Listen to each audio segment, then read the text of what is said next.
Tower right there. Oops, right there. Okay, so you've just been on a Spyns tour.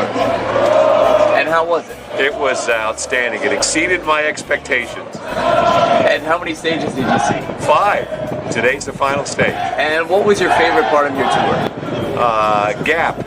Seeing the start of the stage, the beginning of a stage. And you traveled by yourself.